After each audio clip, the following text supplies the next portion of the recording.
If you look behind the boat now, you can actually see where the river bends a little bit. It's pretty easy for us to navigate through it here in our 34-foot wide, 100-foot long boat, the Alexandria Belle.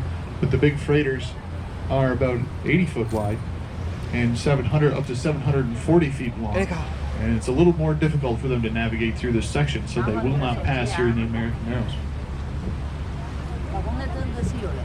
Also, anybody want to see one of these big 740-foot long ships today? Right now, we're about 200 feet from one. Unfortunately, it's straight below us. It sank here in 1977. It's called the Roy A. Jodrey. It was traveling the opposite way we are. Hit Pullman Shoal, which is ahead of our boat, and underneath that red marker, and it ripped a 70-foot hole in the side of the ship. To give you an idea how big that is, that's about the size of the top deck here. And they attempted to save it. They tied up here to the newly built Coast Guard station. And they ran pumps for 5 hours to try to keep it from sinking, but eventually the captain had to order the crew off of the boat. And 10 minutes after he had done that, they watched from the dock as it sank to the bottom with the lights still on. It also gained a reputation as one of the most dangerous dives here in the St. Lawrence River. We have lots of shipwrecks. 3 days after the Jodrey went down, they sent down 3 divers to see if the ship could be salvaged. It was over $2 million worth of iron ore. And also they wanted to see if it was going to impair further shipping. So 3 divers went down, but it's about 200 feet down in that section. And there's a very strong current. And only 2 of the divers made it back to the surface. This big home on our left-hand side is called Hopewell Hall. It was built by a man named Browning. He supplied uniforms during the Civil War to both sides. He didn't discriminate.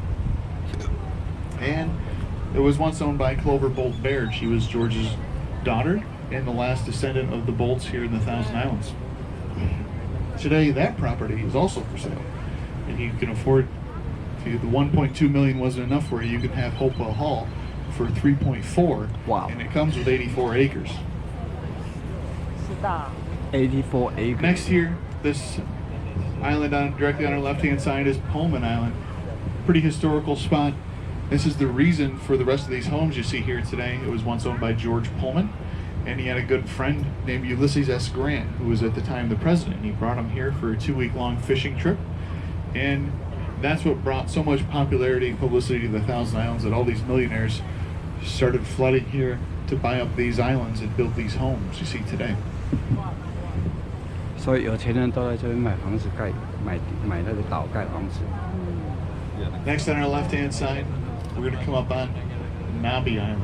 These are 2 of the oldest homes in the region here. The one on the back side is a little harder to see, was actually here during President Grant's visit. One of the famous local stories about President Grant's visit is that if you know your history, President Grant had a bit of a drinking problem, and one day while they were out fishing, he fell off the boat. He also couldn't swim. It took 3 of his bodyguards to pull him back in. After that, they kept him contained in that house right over there. The second home was built a couple years later. You see those stone pillars.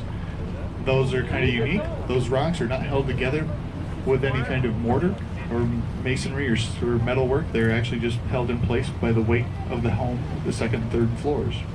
Wow.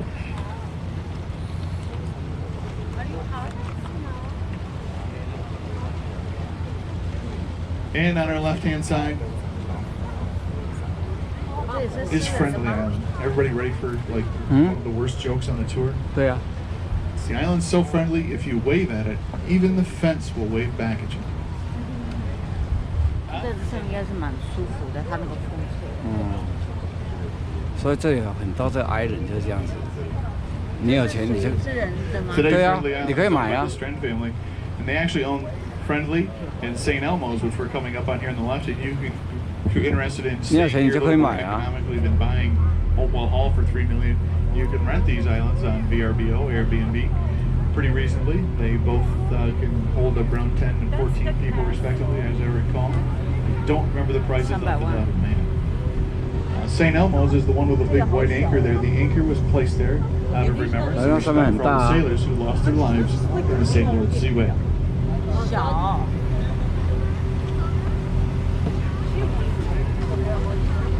应该不是那么小啦，是远的关系啦。这家跟这家是一起的。都一起的，这种通常是一买就是And off on our 一 left-hand 买就 side, 是一 you 个 see that 岛啊。 brown home there. That is the Swiss Chalet. That was built by George Bolt.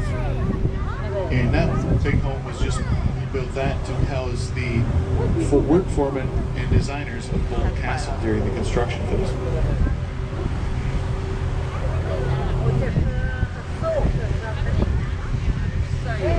他们是不是每一个都有不同的路线？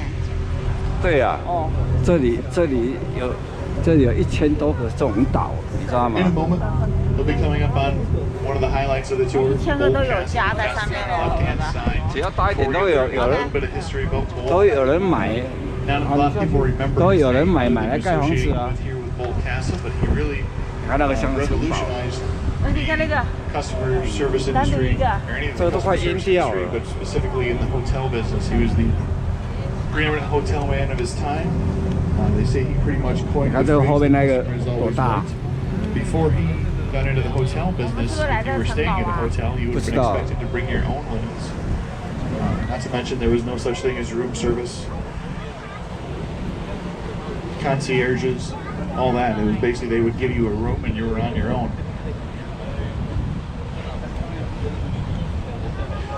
But George did so well in that business that he was eventually able to build Bolt Castle, costs of about $2.5 million, and he built this to be a tribute to the love he had for 对 his 啊， wife 这里有 Louise. 可以上下船，你看到。 And it said that he so enjoyed this process. He also bought this little island directly off our left-hand side with a little brown home in the tree. That's called Just Room Enough. It said that he bought that, built another home there to show his mother-in-law how much he appreciated her. That's not true. It's just a tour guide story. It's actually, but it is called Just Room Enough. And as you can see, there's actually normally an island there, but right now all the doors lead right to the water. 带我们上去看看那些。 So we're now coming up on the main castle. The first structure you're going to see there is the arch. It's a replica of the Arch of Triumph in Paris, France. And next, the Ulster 加拿 Tower. 大那里。 This 没有那么远啊。 building structure would have been equivalent to George's man cave. A lot of people call it the children's playhouse, but that's not really true. There was a stage where plays could be performed, a 2-lane bowling alley, a billiards room, and a card room, or card table room, and a library. George's favorite number was 13, and while this building looks like it's only about 5 stories high, there are actually 13 distinct floors of different levels. Next is the main castle. If you look up between the peaks, you see a statue of a deer, or hart as it was called in George's homeland. The castle stands 6 stories high, has 120 rooms, 365 windows, Wow. an in-ground indoor swimming pool, the first Otis elevator north of New York City.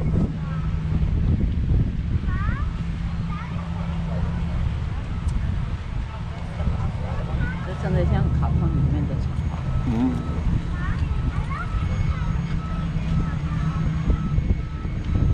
Then this long flat section here is the Italian gardens. One of the other things that Bolts did in their hotels to make them famous was their use of flowers throughout the buildings.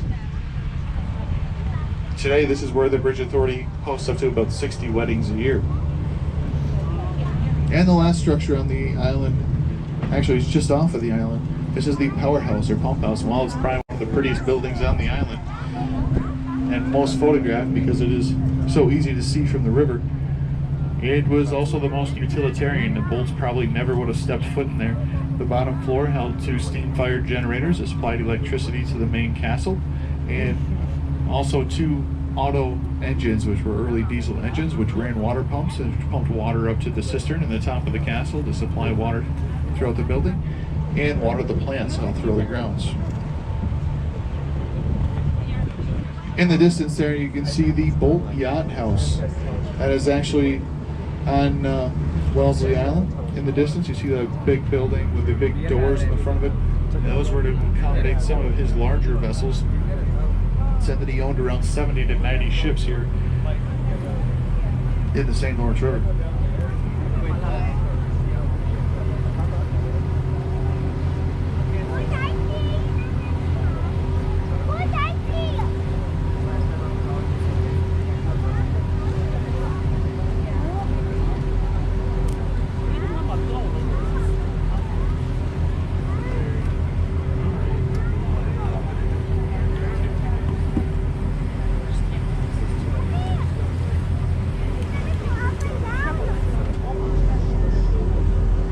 这应该是加拿大的船。加拿大船是2个的。 As we head down the channel, quickly give a little more history behind George Bolt. He came to this country as a 13-year-old immigrant with nothing. He found a job in the service industry washing dishes. He eventually worked his way to become the manager of the club. He got a job at a place called the Philadelphia Club in the city of Philadelphia. Everybody wave at those guys. Never going to see any of them again. George was the manager of the Philadelphia Club, which was a very elite, invitation-only gentlemen's club. All the wealthiest people in the country who frequented it, from presidents to millionaires, and he impressed them so much that he actually bought his own hotel, the Bellevue in Philadelphia.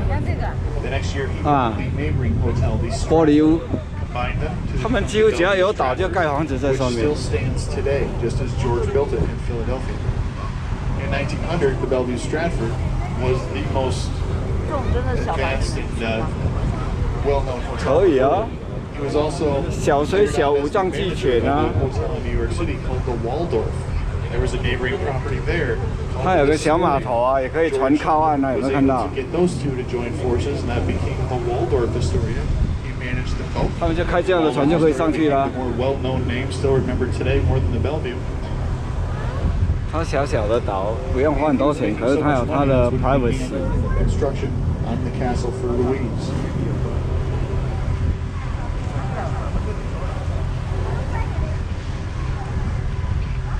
那你有这种房子要带朋友来 party 吗？ Unfortunately, in about 1902, Louise became ill. 过瘾。 And in 1904, she passed away just a few months before the castle was to be completed. George stopped all work on the project and never returned to Hart Island. However, he did still frequent the region and